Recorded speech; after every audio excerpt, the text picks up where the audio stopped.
श्री स्वामी समर्थ. श्री स्वामी. नमस्कार मैत्रिणींनो, श्री स्वामी समर्थ. तुमच्या सर्वांचे आपल्या चॅनलमध्ये खूप खूप स्वागत आहे. तुमच्या सर्वांच्या सर्व चांगल्या मनोकामना पूर्ण होत हीच मी महाराजांच्या चरणी प्रार्थना करते आणि आजच्या आपल्या नवीन व्हिडिओला सुरुवात करते.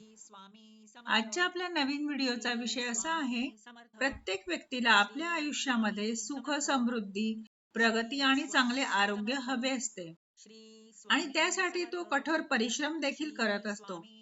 पण कधी कधी काय होतं, काही कारणांमुळे मेहनतीचे फळ पूर्ण त्यांना मिळत नाही आणि अशा वेळी मग व्यक्तीच्या आयुष्यामध्ये पैशाशी संबंधित समस्या येऊ लागतात आणि त्यासोबत मग पैशाशी संबंधित समस्या आल्यामुळे घरामध्ये भांडण, तट्टे, वादविवाद, एकमेकांशी पटत नाही, असे काही ना काही समस्या उद्भवू लागतात. आणि या सर्व समस्यांपासून मुक्ती मिळवण्यासाठी ज्योतिषशास्त्रामध्ये अनेक उपाय सांगितले आहेत आणि हे उपाय केल्याने कामामध्ये यश पण मिळते आणि आपल्या मनोकामना देखील पूर्ण होतात. पिवळ्या मोहरीचा जे खूप सुंदर असे उपाय आहे तेच इथे मी तुम्हाला सांगणार आहे आणि हे उपाय केल्याने तुमच्या आयुष्यामध्ये जेही काही प्रश्न असतील, समस्या असतील, तर त्या सुटण्यामध्ये नक्की तुम्हाला मदत होईल. जर एखाद्या व्यक्तीला पैशाशी संबंधित समस्या असेल तर त्या व्यक्तीने हा उपाय गुरुवारी करायचा आहे.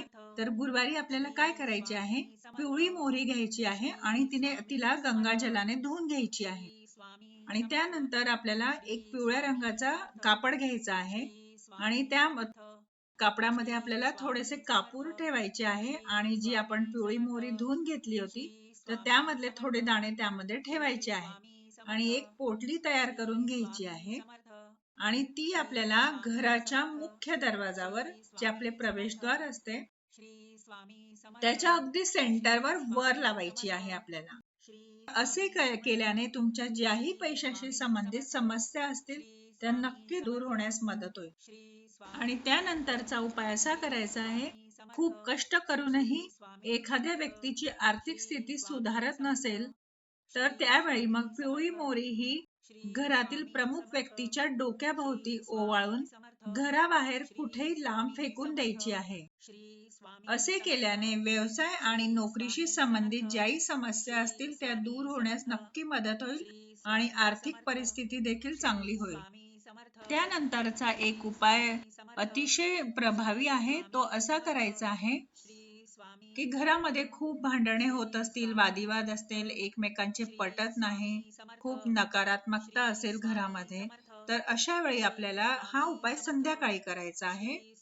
जो ही व्यक्ती हा उपाय करणार आहे तर घरामध्ये त्यासाठी संध्याकाळी आपल्याला दिवा लावायचा आहे, एक अगरबत्ती लावायची आहे, त्यानंतर एका ग्लासामध्ये पाणी घेऊन बसायचे आहे आणि त्यानंतर मग ह्या पिवळ्या मोहऱ्या उजव्या हातात घ्यायच्या आहे आणि ह्या उपाय आपल्याला गुरुवार पासून सुरू करायचा आहे आणि सतत आपल्याला 41 दिवस हा उपाय करायचा आहे.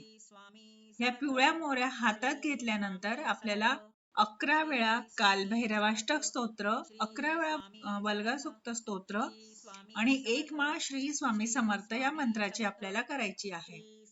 आणि हे झाल्यानंतर आपल्याला ह्या ज्या पिवळ्या मोहऱ्या आहेत त्या घरामध्ये चारही दिशांनी, चारही कोपऱ्याला ह्या आपल्याला टाकून द्यायच्या आहेत आणि जी रक्षा आहे ती आपल्याला सगळ्यांनी कपाळावर लावायची आहे आणि जे पाणी आपण ग्लासामध्ये घेतले आहे ते सगळ्यांनी थोडे थोडे तीर्थ म्हणून प्यायचे आहे.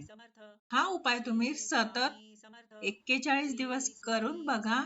तुम्हाला काही दिवसातच खूप छान असा फरक जाणवेल, कारण पिवळ्या मोहरीचा उपयोग हा तांत्रिक उपायांकरता केला जातो आणि कालभैरव ही तांत्रिक देवता मानली जाते.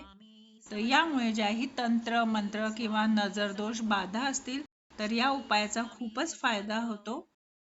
एकदा हा उपाय अवश्य करून बघा आणि ज्यांनाही अशा प्रकारच्या समस्या असतील त्यांना देखील शेअर करा. आणि अगदी लहानशा माहितीसोबत आजचा व्हिडिओ इथंच थांबवते. झालेली सेवा महाराजांच्या चरणी रुजू करते आणि आय होप आजचा व्हिडिओ तुम्हाला हेल्पफुल वाटला असेल तर कमेंटला श्री स्वामी समर्थ लिहायला विसरू नका. आणि चॅनलला लाईक शेअर सबस्क्राईब नक्की करा. पुन्हा भेटूया अशा छानशा नवीन माहिती सोबत, नवीन व्हिडिओ सोबत. तोपर्यंत सर्वांना बाय आणि श्री स्वामी समर्थ.